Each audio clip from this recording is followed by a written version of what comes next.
And good afternoon, everybody. Robin Ayub here from the Localization Fireside Chat, and welcome to another episode. Welcome to another recording. With this recording this afternoon, we are recording episode 257, and welcome to the conversation. In this episode, my guest of honor, Gavre, and I will be getting to know what he does and who he is first, and we'll get to know what he does and what he's all about. And I am very interested in this conversation for many reasons. One is we normally speak about language, about connecting demographics together through bridging of cultures, etc. And we talk about entrepreneurship. We talk about how people started their companies, how they are where they are, etc., and the success stories behind this. But we never really talked about the topic that I'm going to be talking about, which is very interesting in my opinion, and that's why I wanted to have Chris on this when the pitch came in. And, said, wow, real estate, I'm going to do this. So sorry, I gave it away. It's about real estate investment. And we are going to have fun with this conversation because a lot of times people don't think about some of the areas that you probably should think about. They're probably in our face all the time. We just ignore them. These are business opportunities some people are doing well with. And here's an example of one today. So Chris Gavre, welcome to the conversation. I appreciate having you with me. And thanks for your time.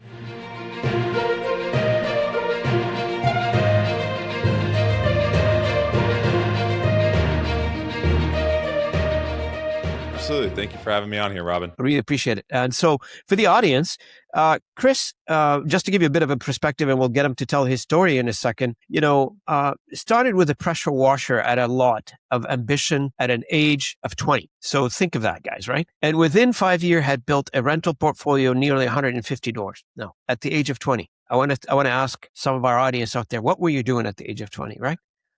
So here is an example where time was invested wisely in this case. He's gone through wholesaling, flipping, and the retail side of real estate and landed on one model he and his partner, Robert, now run at scale. Buying land, placing brand new mobile homes on them, and selling them as a finished product. About 50 of these land home packages a year through what they called, the agency that they have is called Highcastle Properties. He also coaches others on replicating his exact model. He's not holding the model secret, guys. So he's coaching people on it and how to do these types of deal. What I'm personally curious about is the moment he decided to stop chasing what everyone else is chasing in the domain that he's in, real estate. And think about it, guys, in localization, same thing we do, right? So everybody go down the track. They see one success story and everybody says, I want to go do this. No, you have to create your own story, your own success story. And that's what Chris did here. And that's an example for any industry, to be honest with you. It doesn't matter what industry you're in. You cannot follow the crowd in a lot of cases. You got to chart your own road, your own success story. You got to write your own book.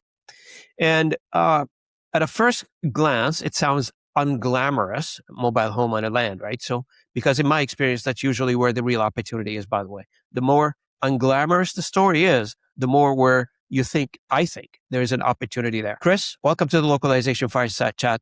I'm going to have fun with this one. Absolutely. No, I really appreciate you having me on here, Robin. It's a pleasure. So I've done as you can tell from my intro, I did a little bit of research. So I've compiled a lot of information on the topic. So before I dive into the details of it, as we say on this channel, Chris, everybody's got a story. Why don't we start with this one? What's your story? What got you here? Yeah, mine's a mess, actually. So as of 2 days ago, I turned 28, but my story started when I was 19. I'm originally from Atlanta, Georgia, and I was going to college down there at a school called Kennesaw. And I got mixed up in the wrong crowd, got hooked on drugs. Long story short, I got arrested when I was 19. My mom had remarried probably 10, 15 years prior, and she moved to Greenville, South Carolina. And so when I got out of court and all that, she said, hey, we're going to move you to Greenville, South Carolina, get you out of this environment, no more frat parties and having fun and all that. We're going to get your life straight. So I dropped out of college. This was 2018, dropped out of college, moved into my mom's basement, and was like, now what? So funny enough, kind of like you were saying earlier, the unsexy businesses is usually where the opportunity is. I always kind of felt the same way. And so there's this guy, his name is Nick. I can't remember his last name off the top of my head, but he's got a podcast called the Sweaty Startup Podcast. And his whole model was do the service-based business that's easy to get into. Your competition probably sucks at sales and marketing, and just take it and run with it. And so he had like a list of businesses that he liked and businesses that he hated. And one of them that he liked was pressure washing. And I was like, well, I'll try that out. I'd never pressure washed before. So I went and rented a pressure washer, washed my mom's house. I was like, oh, this is easy. I can do this. So beginning of 2019, I started pressure washing. And a guy that I met at a Chamber of Commerce meeting, probably 6 months into pressure washing, he was a real estate agent. And so he kind of took me under his wing. I was washing the houses that he'd flip or the houses that he was listing for clients in his rental properties. And one day he kind of sat down with me in his office. He's like, man, what's your goal? At this time I was, 20 years old. What are you trying to do with your life? And at that time, like every entrepreneur, my first goal is I want to make $100,000 a year. And he was like, well, that's a lot of houses to wash. You should think about getting into real estate. And so July of 2020, I went and got my real estate license, was doing the retail side of the business, helping people list their house or helping people buy a house. Found out I actually hated that side of the business. It just wasn't for me. But I did like the investment side of the business. I wanted to flip houses. I wanted to own rentals. I wanted to do all of that. And so I got into something called wholesaling real estate. Which if you're unfamiliar with it, basically I get a property under contract for $100,000. And I say, hey, Robin, you're an investor. Do you want to buy this house to flip? I'll sell it to you for 110. And you say, sure. And then at the closing table, I get the $10,000 difference because you paid 110 and I'm under contract for 100. So basically I was finding properties that were off market. They weren't listed on the MLS or on Zillow, and then going and finding a real estate investor that wanted to flip it or rent it or whatever he wanted to do and selling it to them.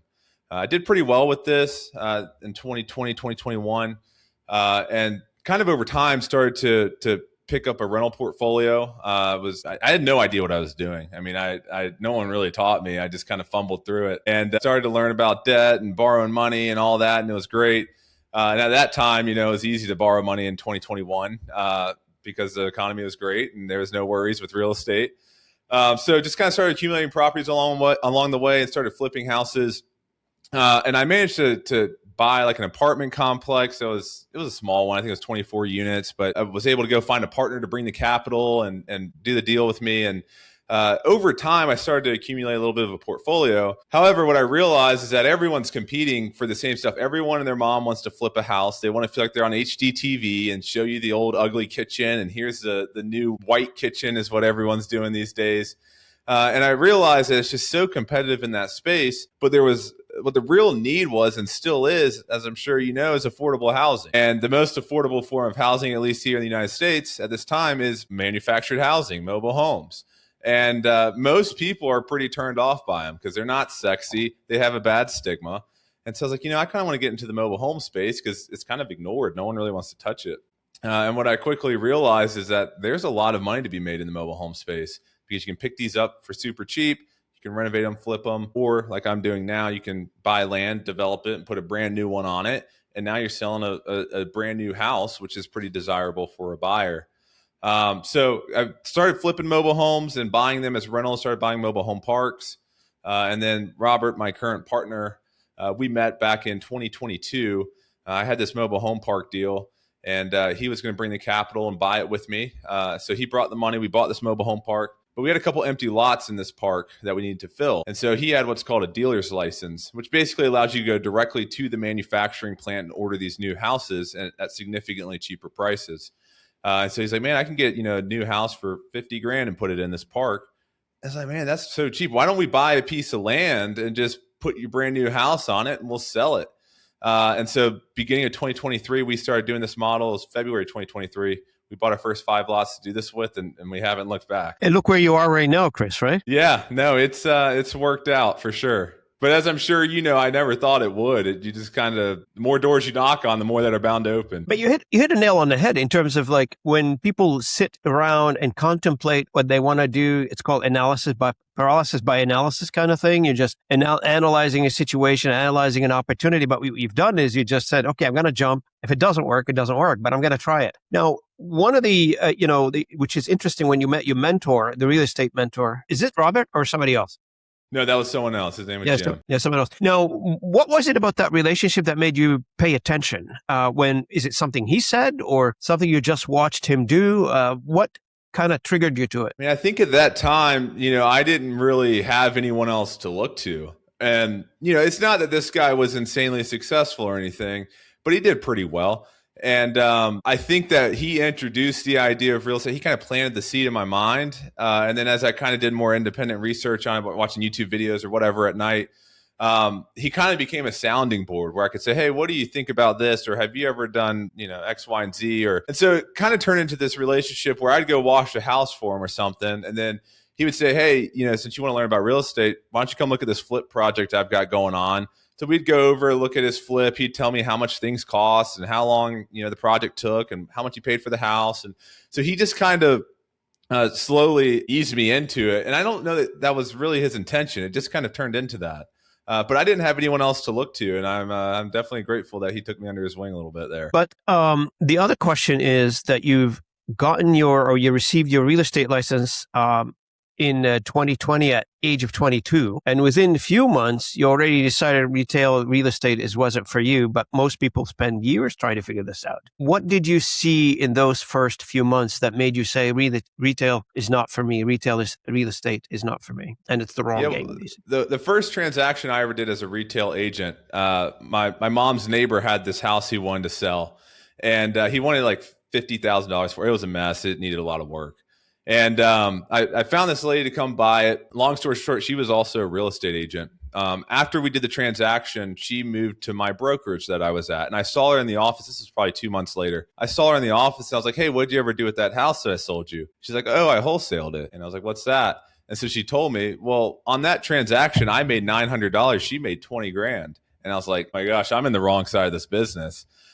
So after realizing what she did with it, then I went home, did a bunch of research and got into that side of the business. It took a little bit of a coincidence or an experience to trigger the idea, isn't it? Exactly, yes. Because a lot of times if you don't really interact with people and try to understand how they did things, and a lot of people, they're not forthcoming with information. A lot of people like to keep that information close to them. And I love the idea that you're coaching others as well. And we'll talk about that in a minute. But, similar to this person who gave you the information, there are people out there that wouldn't give you the information. I say, hey, that's my secret sauce. Why am I giving it to you? But I'm glad you came into people that they're willing to volunteer that information, right? Yeah, real estate's a weird business in that regard. I feel like a lot of people are willing to share. And part of that, I think, is because you can do deals with other people. Whereas like when I had a pressure washing company, my competitor doesn't want to tell me how they're getting all their business because they're not going to benefit from that. But if you find a house that you want to flip and you need capital or something, I could come in and do that transaction with you and we could do it together and both make money. And so real estate is kind of one of those industries where you can work together like that. And I think that helps spawn a little bit of the collaboration that you see in real estate. Now, what is the real estate like right now for you? Do you work in Charlotte, or you work somewhere else? What geographical area do you cover? How is the business going? Most of our transactions are still in Greenville, South Carolina. I just moved to Charlotte at the beginning of this year. So not doing anything up here right now. Well, actually, I take that back. I just got my first project up here. But basically, our whole business is in Greenville, South Carolina metro still. Everything's going well for us still. For some perspective, we're selling these houses for about $230,000. The median sales price for a house in Greenville is about $450,000. So we're selling these at 50% of the median sales price. So we're not having any trouble selling them, knock on wood, right now. But I do know some guys that are flipping houses and building new construction houses are struggling. So my understanding, you don't have the real estate license anymore, do you? I still have it. I just don't use it. You won't use it, yeah? I just renew it every year. You shifted direction, right? So you moved into a different direction now. Now, Correct. One of the things that, from, for our listeners, for instance, when we hear mobile home, they think, hurricanes, storms, etc. What is the fear there? Is there a fear there from a storm perspective? Like, do they get destroyed easy? Do they pick them up like in another country or something? Yeah. So mobile homes have changed a lot in the past 20 years. What a lot of people think of when they think of a mobile home is the one that, someone's putting their fist through every wall on it and they smoke a pack of cigs in the living room every day. Too much Netflix, man. Too much Netflix. Yeah. And it's not so much like that anymore. The houses are actually pretty nice. And some of them, when you're standing inside of it, you couldn't even imagine you're in a mobile home. So in terms of the storm question, there's 3 wind zones. So there's wind zone 1 houses, wind zone 2, and wind zone 3. Wind zone 3 ones are, if you're near a coast, you're required to put those there to help withstand hurricane winds and things like that. So in more recent years, they've created them to be able to withstand storms and things of that nature. So, and when when we see on television, for instance, and God forbid it doesn't hit again, last year there was a big hurricane season that swept through the country. Does that present an opportunity for you to rebuild? It's interesting. To rebuild. Yeah, so Hurricane Helene, which hit us, it was about a year and a half ago. That completely destroyed like Asheville, North Carolina, which is about an hour north of where most of our business is. And a lot of Greenville was destroyed too, but not so bad. Absolutely. I mean, all of Asheville is pretty much, not all of it, but a lot of it was wiped out. And it's still a desirable area to go live. And so being able to pick up land and go put in new houses there is absolutely a play. And there's a very strong demand for it there to try to build back what was destroyed. And from a household insurance, does that cover buildings and stuff, or how does that get handled? Yeah, so insurance will cover it in the event of a storm or something like that. Same with insurance on a mobile home, same kind of thing. If it gets destroyed, oftentimes they'll cover it. As I'm sure you may know, insurance companies try to slither their way out of everything. Of course. So I don't know how well that's going over there. We can do another podcast on just insurance. That's right. In theory, though, yes, they do pay to replace it. Now, at the same time you were wholesaling, you were buying rental property on the side. And for the audience, by the age of 25, Chris, you were close to about 150 doors. And when we say 150 doors for our international listeners, that means 150 locations or 150 household apartments, whatever you want to call them, homes for people to live in. Walk me through what actually, looked like a day-to-day sort of an operation for you. Were you managing these properties yourself? Did you have like a management company, or did you have infrastructure around you earlier? Like you set the infrastructure earlier on, or you built it over time? I was definitely not organized at all. There was no infrastructure in place when I started that. So basically, when you're wholesaling real estate, or really any part of real estate, the foundation of it is finding the deal. It's finding the opportunity. And so I would spend every day just going and looking for the next house to buy or next piece of land to buy and getting it under contract.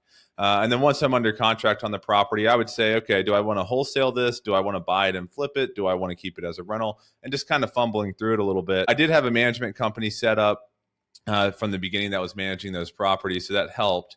But ultimately, whenever there's a problem, it comes back to me. I mean, the management company will mitigate it, but it all falls back on my shoulders at the end of the day. So there's a lot of stress involved with that and building that. But it was a wild ride, and it still is. I mean, I did not actually anticipate to be able to do what I did. After I met that gym guy and started working with him, after I hit the 100K a year thing, my goal changed. I said, I want to be a millionaire by 25. I want to be retired by 30. I was able to do that. I decided I don't want to retire by 30. I changed my mind on that. But I didn't really expect to do a lot of these things. I just kind of showed up and executed every day, and then it sort of just happened. And when Chris says everything rolls up to him, obviously every entrepreneur on the network here listening to us, they understand what that means. It doesn't matter how many managers you have or how many operation teams you've got. Ultimately, all this rolls up to you. The good, bad, and the ugly basically goes up to you. Basically, now on the you and your partner, Robert, we started exploring other options beyond flipping and wholesaling.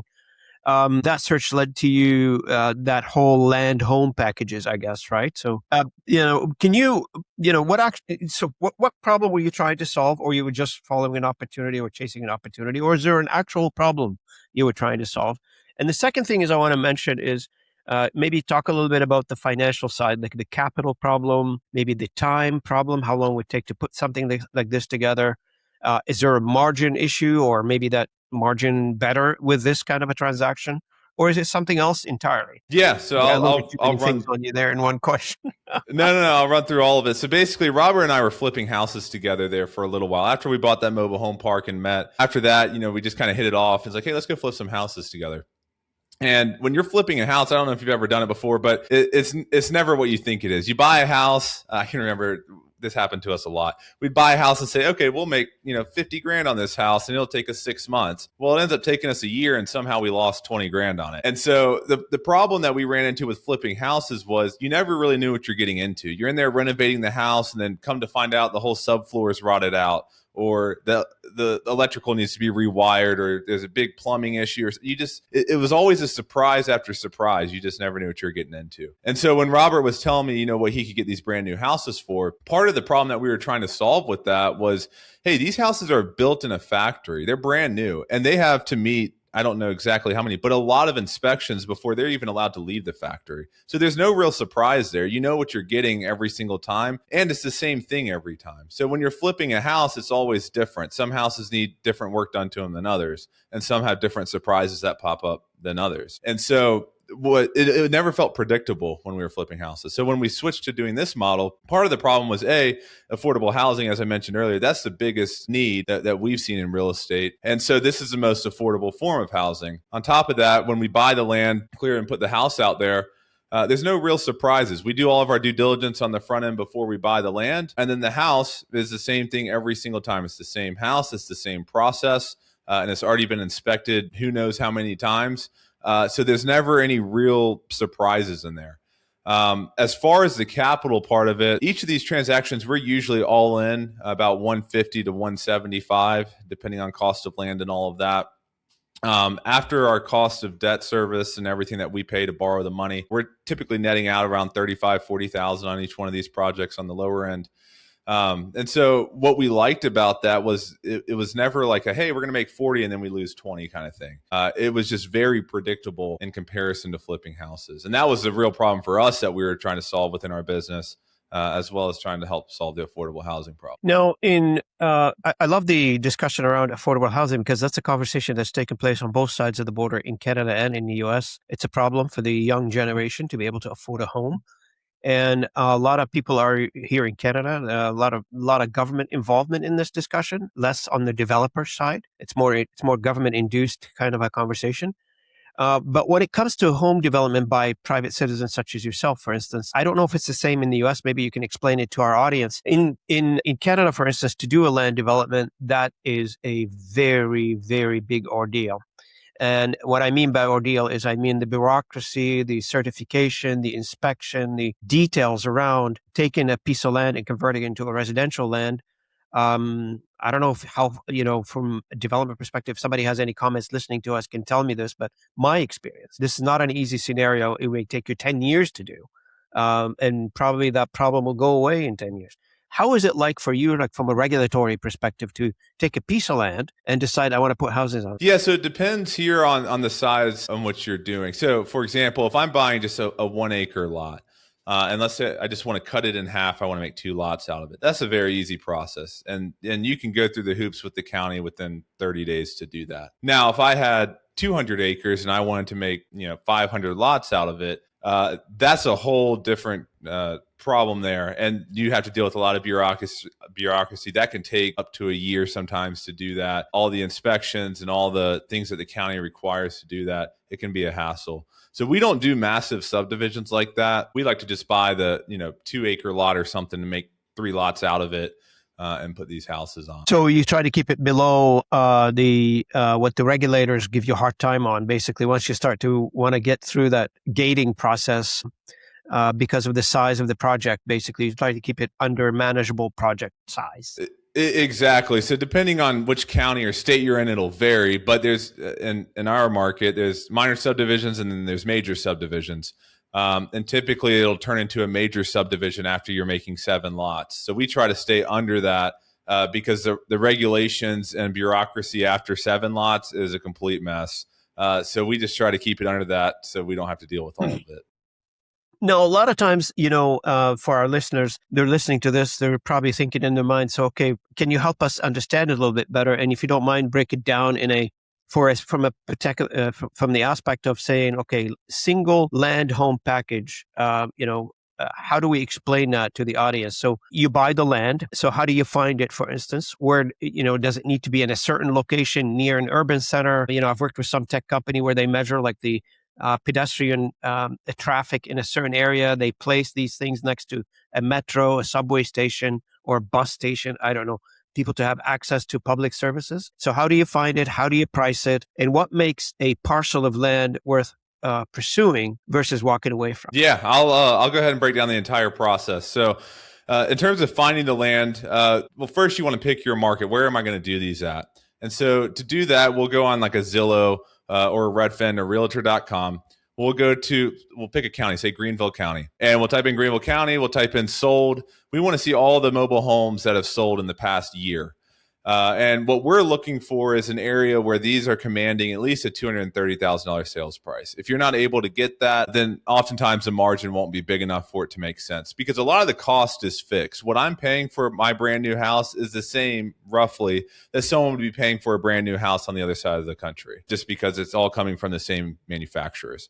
So we're looking for a minimum sales price of 230. We'll look for the pockets in the areas, counties, cities that can command that. Typically, you're going to have to be outside of city limits. Every city in America does not want mobile homes in it for the most part. So we're always out in the county. We're never within city limits. To find the land itself, we'll do a couple of things. One, of course, is looking at things that are listed on the market. The other is that there's list providers. So there's websites that you go on and say, hey, I want a list of vacant land that's in Greenville County. It's zoned for residential. And so it'll spit out, 10,000 records or whatever of addresses / parcel numbers that match your search. So we'll get this data. Hey, here's a list of 10,000 pieces of land within Greenville County. And then we'll either send them a letter. So we'll mail these people and say, hey, saw your lot on 123 Main Street. Was interested to see if you're interested in selling that. And they'll give us a call or something if they are. So we can go directly to the seller like that, or we'll look at things on the market, like I said, and you're dealing with real estate agents and that. Or there's other wholesalers that were doing basically what I was doing when I started, who's out there finding the land deals, and they're trying to sell them to someone like ourselves. So they'll send us properties to buy as well. Once we have a lot under contract, main things that we're looking at to see if it's desirable is, one, in our market, we don't like to pay more than $30,000 per lot. That's just what pencils for us. In other areas, though, if you're able to get a higher sales price, you can pay more for land, but that's just for us.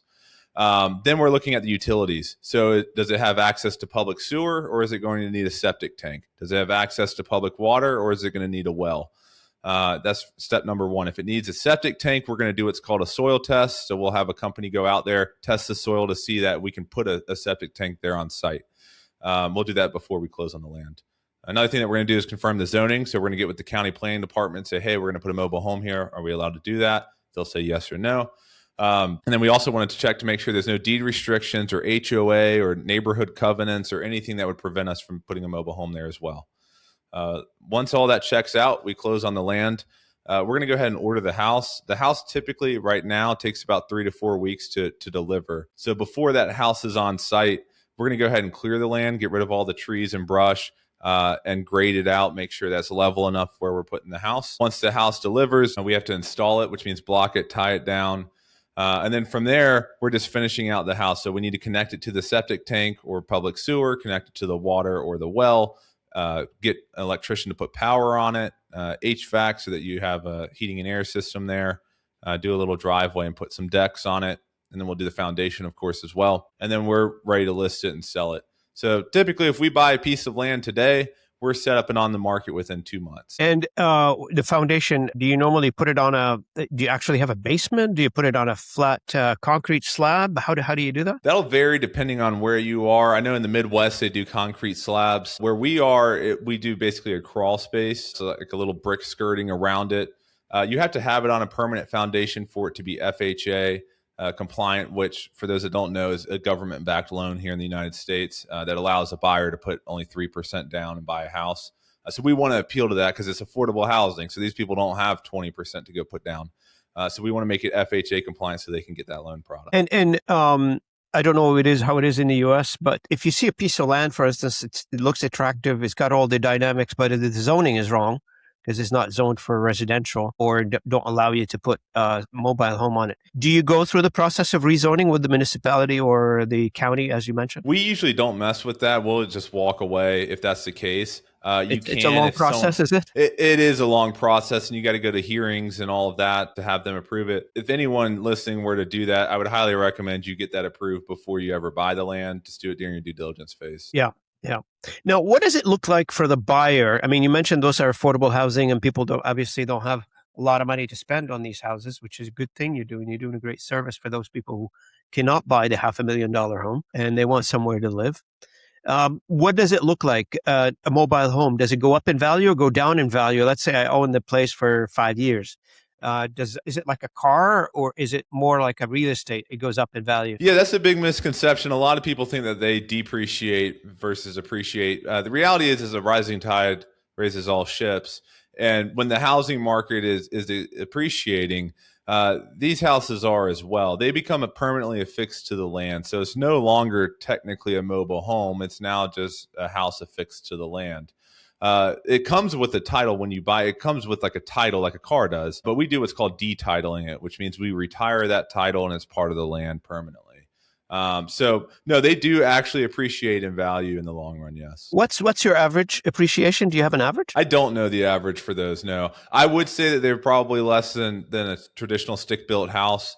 But for perspective, the ones that we're selling for 230 right now, I mean, 10 years ago you could buy them for 120. So they definitely appreciate over time, but I don't know that percentage rate. Yeah, yeah. And I remember like during last year's or last year, was it last year? I think it was last year.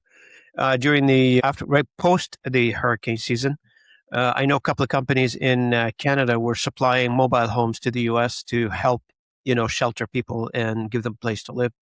There was a lot of mobile homes being built, put on trains, and shipped down Interesting. I didn't south. know that. So yeah. Now, one of the a question here I've got for you is that you've got now.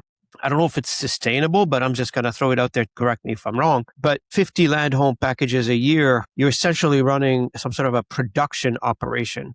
This is not a one-off anymore. So you must have some sort of a system in place to process all these things. What does the supply chain look like right now?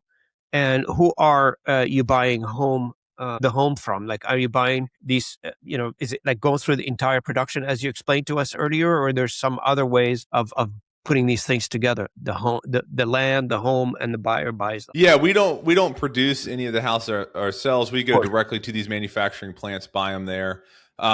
Do they do they install it for you, or you have to install it? No, so they'll drop it just on site. They'll just deliver the house there, but they won't install it or do anything like that. So then we have to get our own contractors out there to block and tie down the house and connect utilities and all of that. And that is now in place systematically. So you're 50 mobile homes a year. So that's almost, what is it? Close to 4 months now. Yep. Almost, you're putting close to 4 months now. And is there a market? Obviously, there is a market for it. People are buying. Absolutely. Absolutely. No, we're able to go under contract with these to sell them within about a week or two of listing. So there's absolutely a demand for them, and we haven't really had any issues selling them. And which brings me back to my next question, which you alluded to earlier, Chris. You said there is and it's true, mobile home have they carry a little bit of a stigma around them from a real estate point of view. Investors, lenders, even buyers sometimes have to be convinced. So how much work do you actually have to do from the real estate, to manage perception, if you will? That was a challenge at first when we were looking to raise money to do these projects. So we were flipping houses before, as I mentioned. And so the same lenders that we were using to flip houses with, we were like, hey, how about you come do mobile homes? And naturally, everyone's like, why would I want to do that? And so luckily one of the companies that was financing us to do house flips was like, you know what, I'll take a chance and I'll fund one of these projects for you. Let's see how it goes. So they funded our first one. After that, we kind of proved the concept to them that like, hey, this is a viable strategy. When we first started 3.5 years ago, no one was doing this strategy. Now, a lot more people are discussing it than before. And so there's been, I don't know, maybe 5 or 10 companies now that are financing these, at least that I'm aware of. Whereas before it was like no one was financing them. So it's slowly becoming more and more mainstream. That was a tough conversation at first with lending partners. From the resale perspective, I think that was some of an issue. We never had an issue selling them.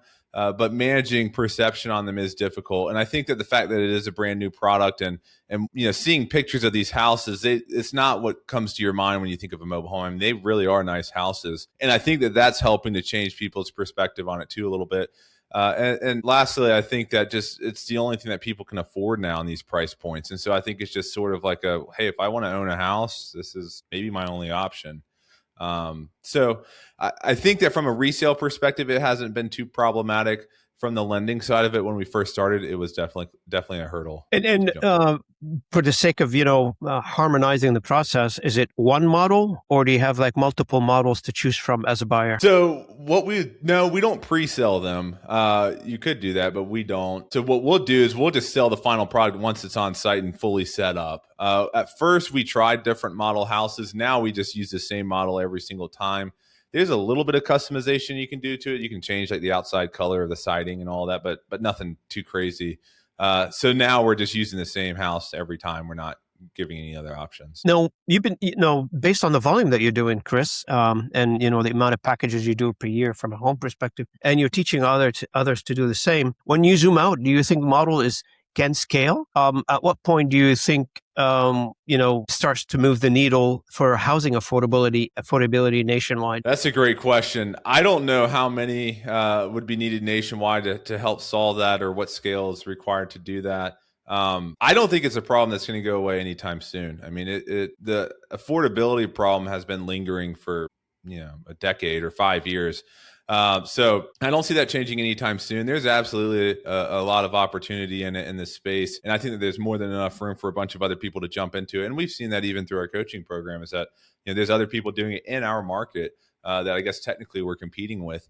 But we haven't stepped on each other's toes, and it hasn't created an issue competition wise. So I think there's more than enough demand for this kind of product out there.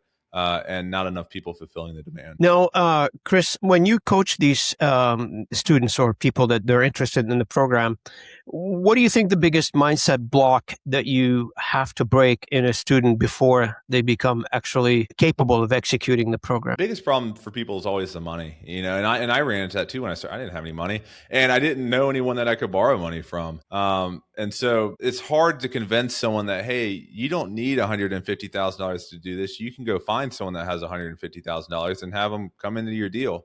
That's the main mental block that people have when they join our group. But there's more than enough lenders out there, and we have relationships with quite a few of them that we share with the group. So we're able to get them over that hurdle. After that, it kind of goes back to what you said earlier about analysis paralysis sort of thing. Sometimes people just get a little stuck, whether it's fear-based or just, hey, I've never done this before, so there's a little uncertainty around it. But we hold their hands through it, so we're able to kind of work through that part of the problem too. Now, when you are inside of a model that works and you've got the outside world pretty much underestimating because they're not familiar with it. I mean, you mentioned the lenders. You had to convince them at the beginning. They were shy, and I'm assuming not just the lenders. I mean, various entities that you dealt with, your supply chain, etc. Does that feel like an advantage to you, or does it feel exhausting at some point? No, I absolutely love it. And part of the reason why is because in our market, me and Robert became known as the mobile home guys. So all the real estate people know us. Yeah, they know us as the mobile home guys. And so whenever someone has an opportunity for a piece of land or a mobile home that they want to sell, they think of us, which is a great thing because we're top of mind and we have a lot of the market share in our market. So a lot of those deals just come directly to us that we don't even really have to work for. At first, though, people are like, oh, you do mobile homes. Okay. But I think over the long run, it's something I've come to love. And I think it actually helps us a lot to be known as the mobile home guys because people send deals our way that they wouldn't otherwise. Is there like an aspect of your job right now that you'd be reluctant to outsource to somebody? I think a mental block of mine is outsourcing the task of finding the land. That is what drives revenue, is having more land deals to go put these on. So I'm hesitant to give that up. That's what I do. So Robert manages our projects and I go find the opportunities for us and find the land. But I don't really want to outsource that to someone else because, quite frankly, I don't know if they could do it as well as I do. And if they miss opportunities, well, that's missed revenue. So that's the one part that I'm reluctant to let go of. What's your go-to-market strategy? How do you sell it? When we list a home to sell? Yeah, like is it like just listing homes, or do you have a broader marketing strategy? Do you put it like just on Zillow, or do you have a little bit more go-to-market strategy that other than just listing the house? We don't really have any secret strategy or anything that we use. We just listed on the MLS, which blasted out on all the websites. Yep. And it kind of just sells itself. Again, the price point, and then people see the pictures like, wow, this is actually a nice house. Okay.